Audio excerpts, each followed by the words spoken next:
वंदे मातरम।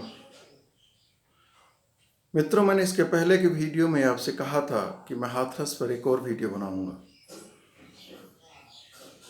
और वो वीडियो आज मैं बना रहा हूं। मेरी बात बहुत लंबी चौड़ी नहीं है, छोटी सी है। आज के ज़माने में तमाम सारी बातें तमाम सारे लोगों को पता चलती जा रही हैं। थोड़ी सी मुश्किल अगर कुछ हो रही है लोगों को, तो थॉट्स की बात है।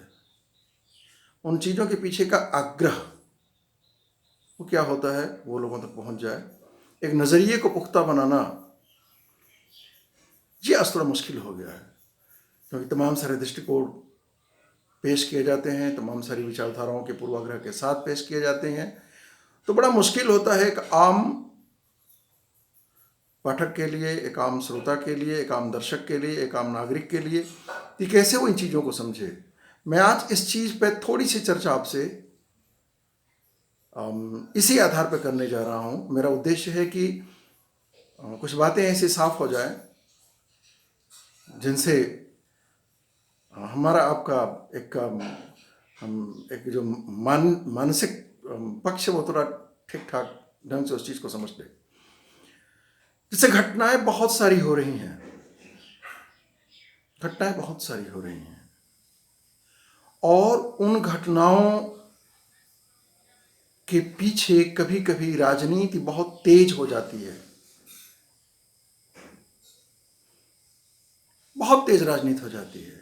मैंने इसके पहले के वीडियो में भी कहा था, बेटी, बहन, कोई और महिला हो, वो चाहे किसी जाति से हो, किसी भी ऊंचे या नीचे स्तर की हो, या बहुत धनी की हो, बहुत गरीब की हो, बहुत बड़े अधिकारी की हो, या कोई बहुत भिखारी जैसे लोगों की हो, मालिक की हो, मजदूर की हो, राजा की हो, रंग की हो, चाहे जिसकी भी हो, जो उसका इज्जत है, जो उसकी इज्जत है, जो उसकी प्रतिष्ठा है एक नागरिक के तौर पर, वो बहुत ही महत्वपूर्ण होती है। और एक इंसान के तौर पे, एक मनुष्य के तौर पे उसकी अस्मत से ऊंची कोई चीज नहीं होती है। लेकिन फिर भी अपराध हो रहे हैं, बहुत दुख होता है, रोना आता है। बहुत खतरनाक स्थिति है कि बार बार ऐसी घटनाओं से अखबार के पन्ने भरे मिलते हैं। टेलीविजन के समाचार अक्सर ऐसी घटनाओं की रिपोर्टिंग करते सुने जा सकते हैं, देखे जा सकते हैं। अब सवाल ये है कि अगर ये घटनाएं घट रही हैं तो इन घटनाओं को हम किस नजरिए से देखें। अभी हाथरस में जो मामला खड़ा हुआ है, वो मामला कुछ ऐसा है, इतना बड़ा तूल इसे दे दिया गया। पता नहीं मेरी बात को आप कैसे किस रूप में ले रहे हैं, मुझे लगता है इसको इतना बड़ा तूल दे दिया गया कि सिर्फ इस हाथरस की घटना को लेके इतने बड़े तूल दिए जाने की जो पक्षधरता, जो पहल लोगों ने किया, उन लोगों की नीयत पर कैसे शक न किया जाए। आप खुद इस पर जरा विचार करिए। कांग्रेस परिवार में जो प्रियंका जी हैं, राहुल जी हैं, और इनकी जो माताश्री हैं, इनके अलग अलग वक्तव्य, इनकी अलग अलग भूमिका, और उसके साथ ही जो दलित समाज के पैरोकार लोग हैं उनकी अपनी भूमिका, और कुल मिला के इस घटना को न्याय दिलाने की जगह पर एक मुद्दा बना के एक बहुत ज्यादा कानून और व्यवस्था के लिए संकट के विषय का रूप दे देना, जो इन लोगों के इरादों में, इनकी बातों में, इनकी पहल में दिखाई दिया, ये कहां तक न्याय संगत हो सकता है। घटनाएं हो जाती हैं, घटनाएं होती हैं, किसी की हत्या हो जाती है, किसी का बलात्कार हो जाता है, बहुत दुखद है, ऐसा नहीं होना चाहिए। लेकिन अगर हो गया है तो एक संवैधानिक व्यवस्था में, एक देश के अंदर उसका न्याय करने का काम कौन करेगा? निश्चित है जो संबंधित अधिकारी वही करेंगे। अब संबंधित अधिकारियों के कार्यप्रणाली पर भी उंगली उठाई जा सकती है, क्योंकि हमारे देश में भ्रष्टाचार का बोलबाला बहुत ज्यादा है। तो दबाव देने का अपना एक तरीका होता है। न्याय को ही प्रभावित करने के दृष्टिकोण से अगर कोई दबाव दिया जाता है तो मुझे लगता है कि वह एक अपराध के पैरवी का वह रूप होता है जो एक प्रति अपराध को जन्म देगा।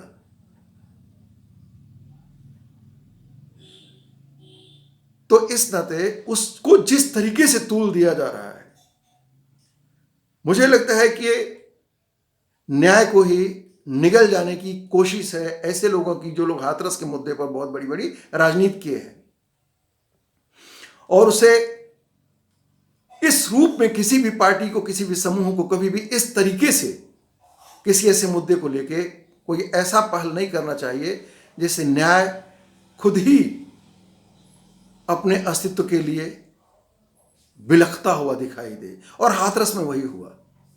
वही लड़की शुरू के अपने रिपोर्ट में बताती है कि बलात्कार नहीं हुआ, और एक हफ्ते के बाद के बयान में वो कहती है कि बलात्कार हुआ।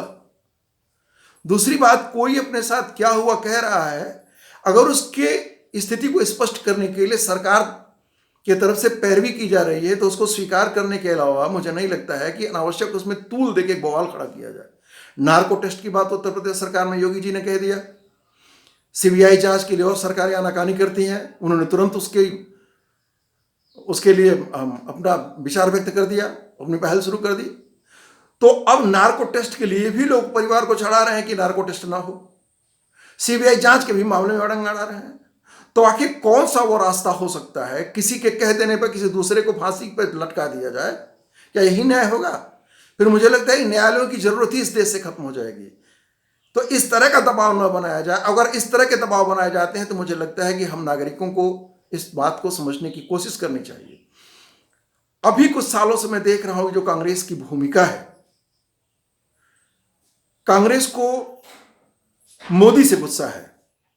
कांग्रेस की मोदी से वैचारिक असहमति हो सकती है, भाजपा से वैचारिक असहमति हो सकती है, लेकिन मोदी के विरोध में इस तरह के काम न कांग्रेस करे कि वो भारत का विरोध हो जाए,